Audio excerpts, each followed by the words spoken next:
আসসালামু আলাইকুম এভরিওয়ান। রাত পোহালেই আগামীকাল ইফতারের পর সন্ধ্যা 7:30টায় বাংলাদেশ বনাম ভারতের হাই ভোল্টেজ ম্যাচটি মাঠে গড়াবে ভারতের শিলংয়ের জওহরলাল নেহেরু স্টেডিয়ামে।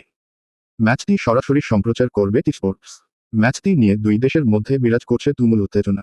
যদিও 2005 সালের পর থেকে বাংলাদেশ ভারতের বিপক্ষে এখনও কোনো জয় তুলে আনতে পারেনি, কিন্তু আপনারা জানেন ইংলিশ প্রিমিয়ার লিগের হামজা চৌধুরী বাংলাদেশ দলে যোগ দেওয়ায় সবাই আশা করছে এবার হয়তো ভালো কিছু করা সম্ভব এবং হামজাকে রুখে দিতে ইন্ডিয়ার সর্বকালের সেরা স্ট্রাইকার সুনীল ছেত্রীকে অবসর থেকে ফিরিয়ে এনেছেন দেশটি। এদিকে বাংলাদেশ ইন্ডিয়াতে অনুশীলন শুরু করেছে, কিন্তু ইন্ডিয়া বাংলাদেশকে যে মাঠটি দিয়েছে অনুশীলনের জন্য সেটি খুব একটা সুবিধার নয়। এজন্য হামজা চৌধুরীর ক্লাব ফিল্ড ইউনাইটেড ইন্ডিয়াকে সতর্ক করে বার্তা জানিয়েছে।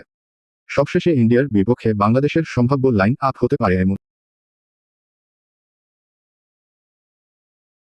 এদিকে ইন্ডিয়াও বাংলাদেশের বিপক্ষে ম্যাচটিকে সামনে রেখে কঠোর অনুশীলনে ব্যস্ত।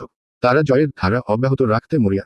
এখন শেষ পর্যন্ত দেখার বিষয় কারা হাসে শেষ হাসি, বাংলাদেশ নাকি ইন্ডিয়া। আপনি কি মনে করেন অবশ্যই জানিয়ে দেবেন কমেন্টে। এরকম বাংলাদেশের ভাইরাল টপিক নিয়ে জানতে আমাদের চ্যানেলটি সাবস্ক্রাইবও করে রাখতে পারেন। ধন্যবাদ।